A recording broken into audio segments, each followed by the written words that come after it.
Hello, and welcome to today's Southwestern Food Series show. I am Maria Ramirez Trillo, Associate State Director for Community Outreach for the AARP Arizona State Office. Today, put on your aprons and join Tucson's food heroes, live from the comfort of your own kitchen. AARP Arizona, Southern Arizona Arts and Cultural Alliance, and Slow Foods Southern Arizona are proud to present a 4-part virtual culinary class. These hands-on classes will cover everything you need to know, from ingredients to the first bite of an unforgettable meal, taught by Tucson's top chefs. Today, let's see what another Tucson chef has in store for us. Doug Levy is one of Tucson's more creative chefs with a monthly changing menu at Feast, which utilizes a bounty of fresh ingredients sourced from near and far, reflecting his talents. The grilled cheese sandwich is always available in some form at his restaurant and is a year-round favorite. In this session, Levy presents his take on 2 classic comfort dishes, grilled cheese and tomato soup. But make no mistake, this will not be your average bowl of tomato soup and grilled cheese. I am hungry already. Let's get started.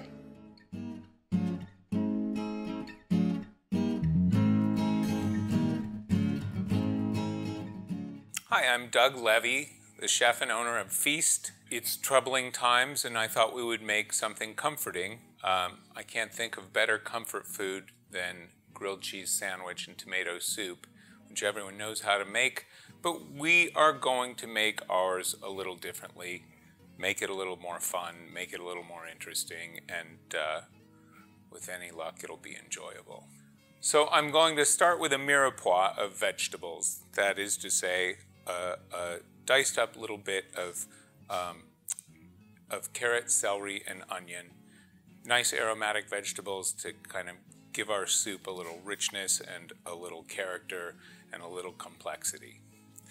I don't know if everyone knows the easiest way to cut up an onion, but we're going to do it right now. We're going to take the stem end off and split it right down the middle from the root end here. Okay, and we're going to just peel off this outer layer here.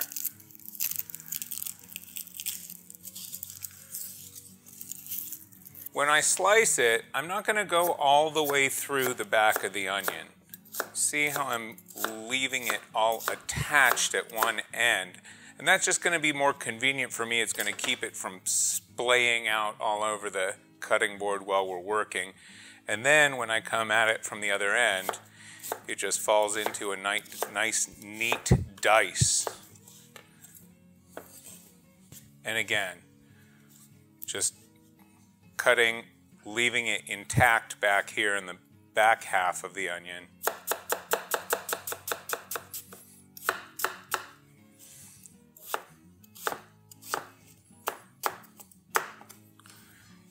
Now I have a nice diced onion. I always like to use the back side of my knife to scrape things off of the cutting board so I don't dull it. You'll see people scrape with this side, and all you're doing is taking the edge right back off the knife that you just sharpened. The carrot, I don't like to peel the carrot because there's as long as you give it a good scrubbing, it's fine to eat the peel. It's got nutrients in it. It's delicious. So I take off one side of the carrot to give myself a nice flat, stable surface, and then it's easier to cut strips like this. And then when I go to dice it,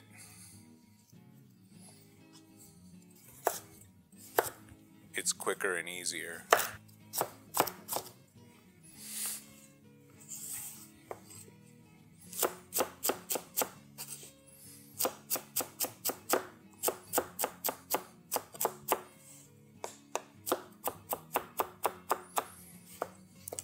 Now we're going to end up pureeing this soup, so you sort of think to yourself, why is he going to the trouble of dicing all of these veggies so finely? And the plan is this: when we have a lot of surface area on our vegetables, the surface is what's going to caramelize when we start sauteing it. And that caramelization is where all the flavor is. carrots, onions, even celery has a little bit, but the carrots and onions in particular have a lot of sugar in them that you don't necessarily realize is there. But when those sugars start caramelizing, that's when you get some richness and flavor in your soup or whatever you're making.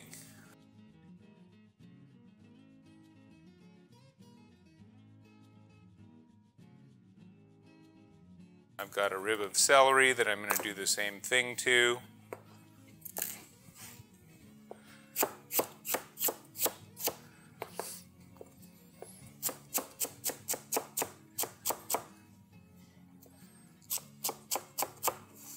All right, so I'm getting my pan good and hot.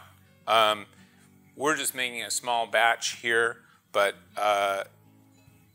you know, you can make as much or as little soup as you'd like, so you'll need a pot appropriate to the size of the batch you're making.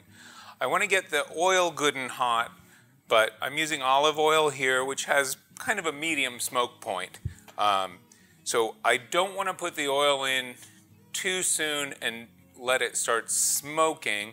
I want to make sure I get the pan a little warm.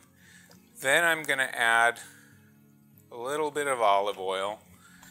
And I can sort of see by how easily it rolls around the bottom of the pan whether it's hot or not. I can also take water or liquid. And when I flick a little water in there, I can tell that it's good and hot, right? The water's evaporating and the pan's sizzling. So I'm going to put my onions in and my carrots. I'm putting the onions and the carrots in first because they have a little more sugar in them, a little less water in them, and I want them to caramelize. The celery is pretty much almost entirely water, so when I put that in, it's going to start preventing the other vegetables from caramelizing. So I don't want to do that just yet. I just want to get some color on these veggies.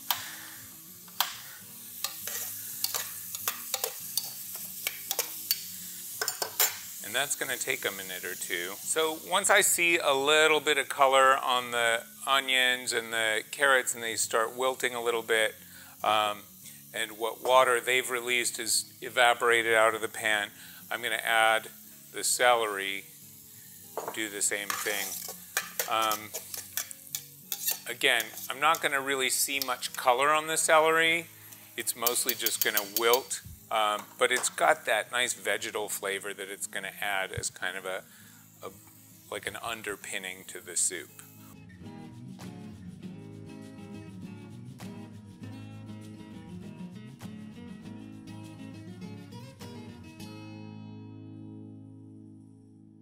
While it's simmering, I'm going to show you about smoking the tomatoes.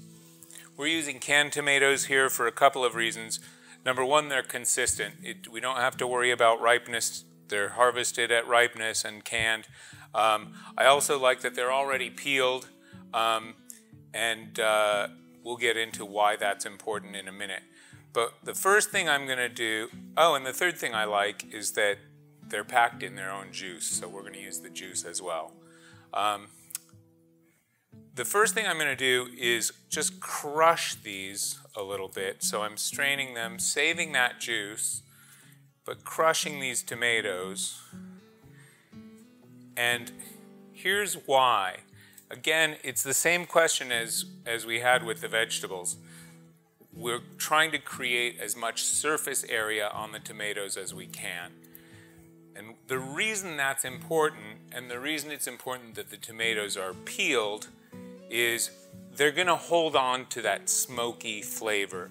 So if you smoke a tomato that's, you know, whole and fresh and still has its skin on it, you're not going to get much smoky flavor because the skin is going to repel that smoke, and then when you cut it open, none of the smoke will have penetrated. So when I break these up, I'm giving the smoke a place to stick on the tomato.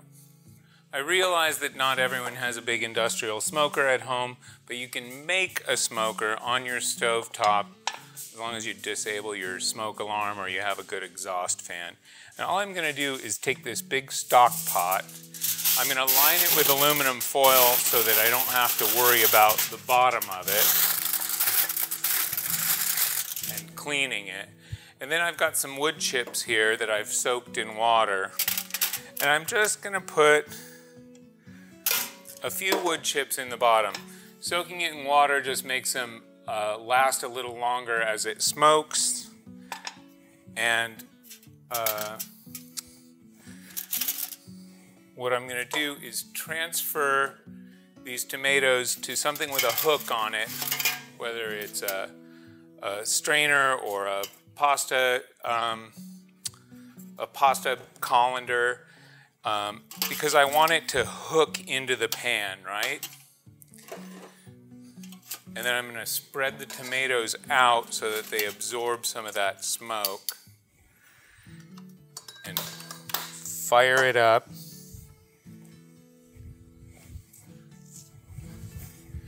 And add a lid. Now the lid's going to let a little bit of smoke out because we've got this hook here and this handle kind of getting in the way, but it's going to contain the smoke pretty well, and it's going to give those tomatoes a nice smoky flavor. I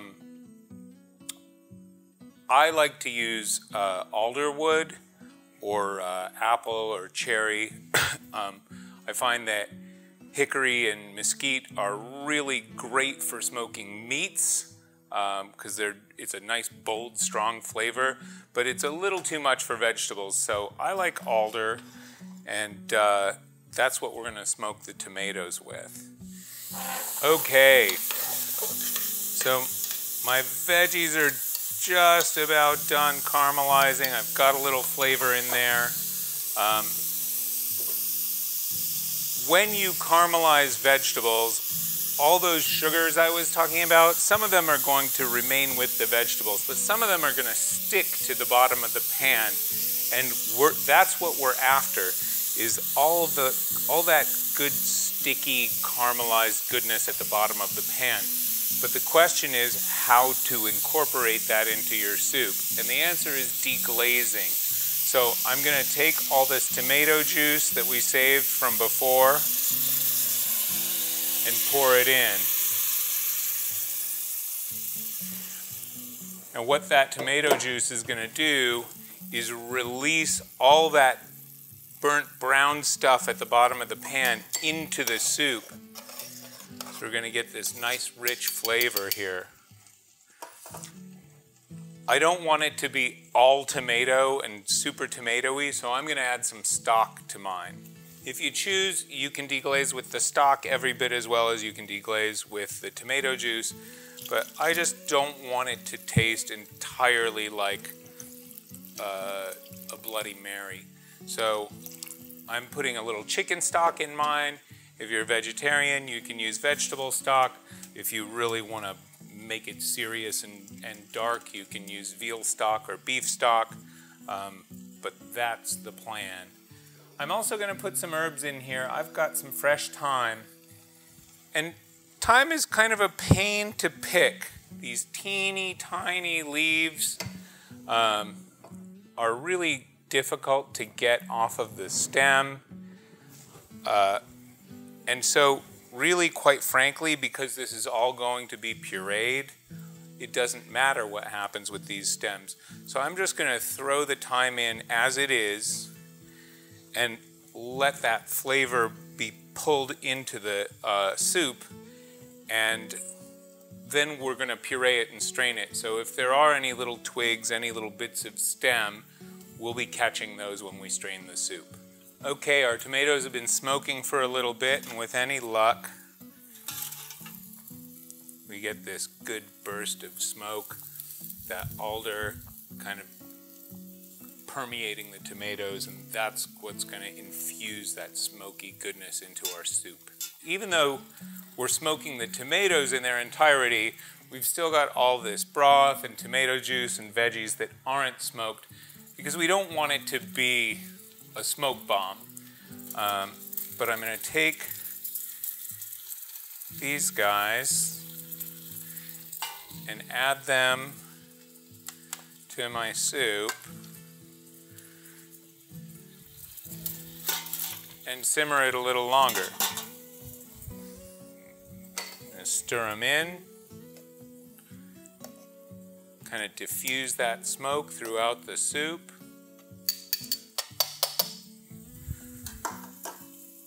And we'll just let it simmer and bubble for a few minutes. The important thing here to remember is another thing that you add, and that's the most important, that's the key to the whole recipe. There you go. So now my soup's been simmering for a while, the flavors are all married, and I'm going to puree it so I have something nice and smooth with no thyme stems in it.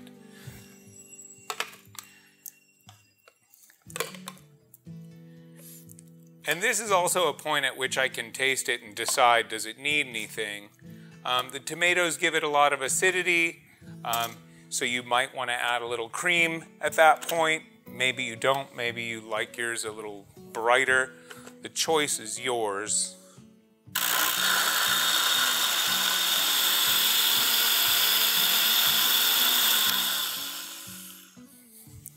But we're just going to puree this in little batches and strain it back into our original container here.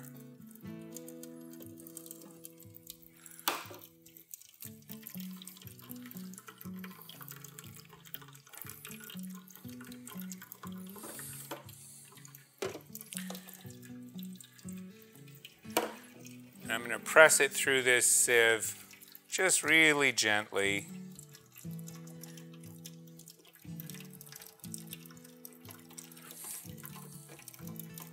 And you can determine with the coarseness of your sieve how thick and hearty your soup is going to be. This one's quite lean because it's a pretty fine sieve.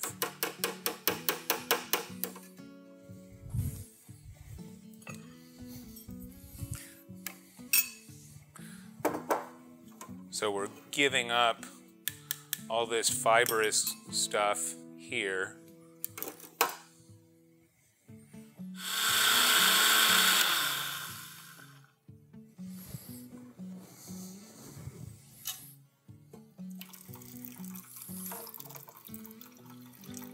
I wish you could smell this. You just get a little hint of that smoke and that richness from the other vegetables besides the tomatoes. You can also see that we're leaving behind all those stems, right? Here's some now. Now that my soup's all strained,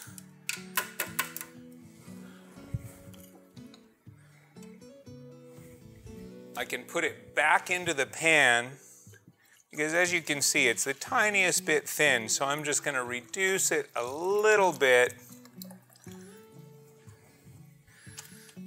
Simmer it for another minute or two and let some of that excess water evaporate out. This is a point at which, if I felt like it, I could add a little cream. Maybe I'd put a little lemon juice if I wanted to brighten it up, a little cream if I want it richer, a little bit of whiskey if I really want to punch it up.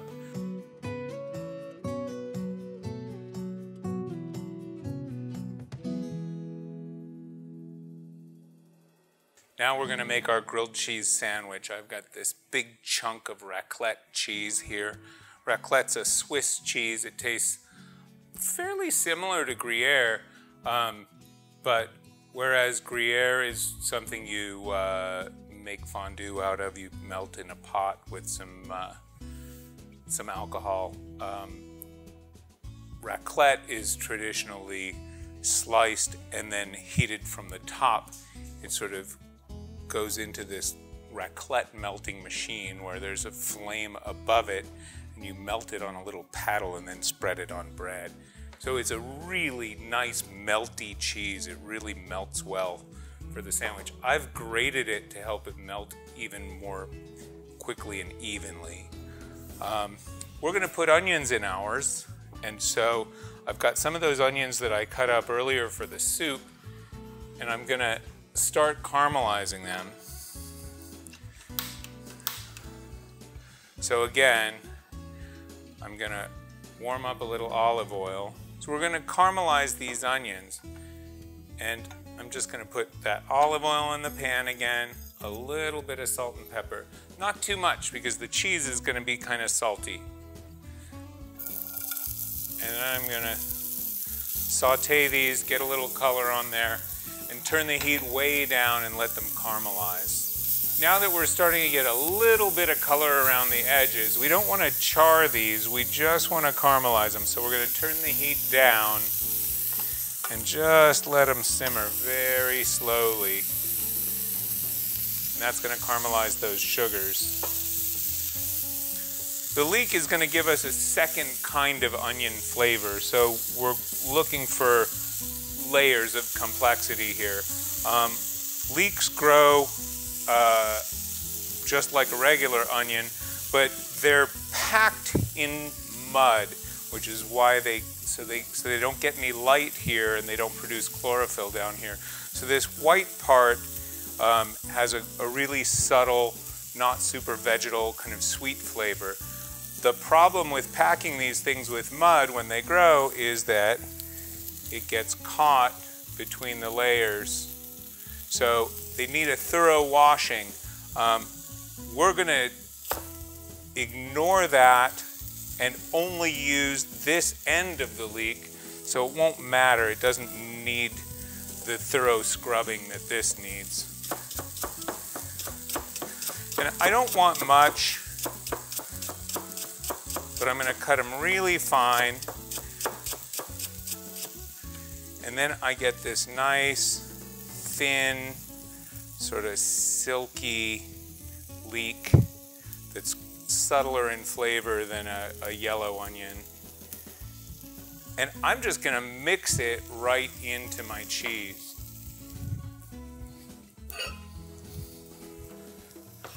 So this cheese is going to have a few layers of flavor in it. It's going to have a little bit of raw leek, and it's going to have a little bit of caramelized onion when this is ready. So now that we've got a little more color on these onions, I'm going to do the same thing I did before. I'm going to take a little bit of, this is veal stock because I'm kind of approximating French onion soup. And I'm using this to kind of lift all those caramelized bits off of the bottom of the pan and mix them with the onion. And you really get this sort of French onion soup vibe.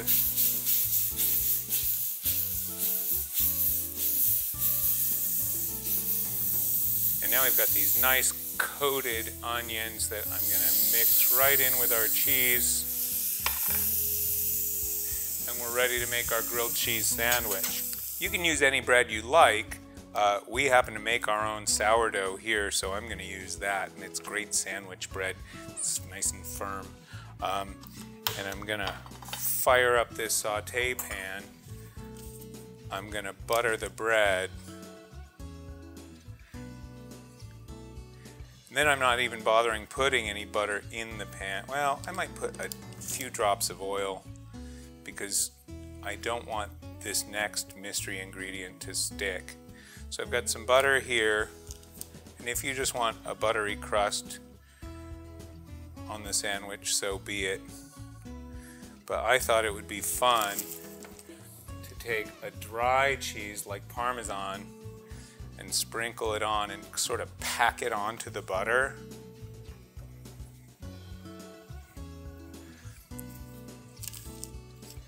And then I'm going to put it face down in the pan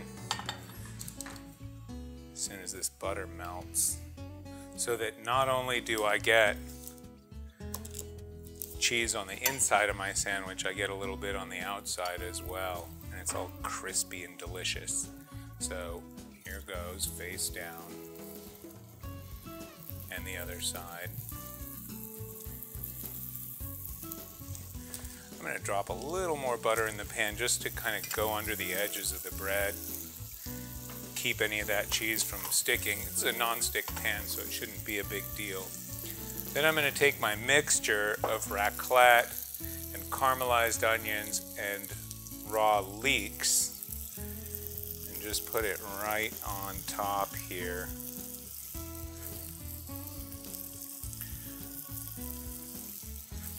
You know, obviously the classic grilled cheese sandwich is made with just American cheese, which I think we do just because it melts evenly and easily.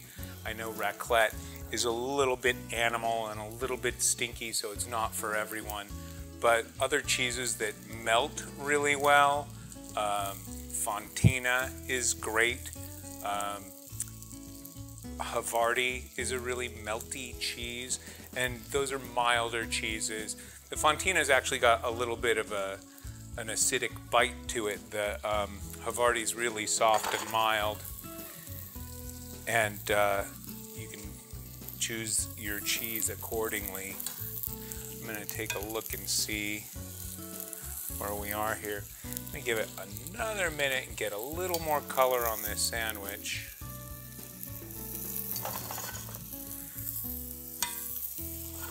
I'm just gonna flip this and look at that crispy Parmesan melted onto the top of the sandwich. There we go. And you can just feel that crisp crust on there. We're just gonna give it a quick cut.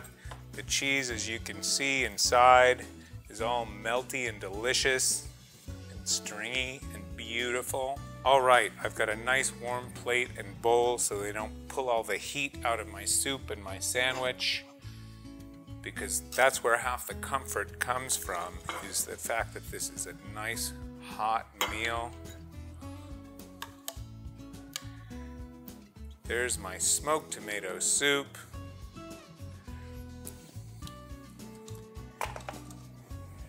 And here's my French onion grilled cheese sandwich.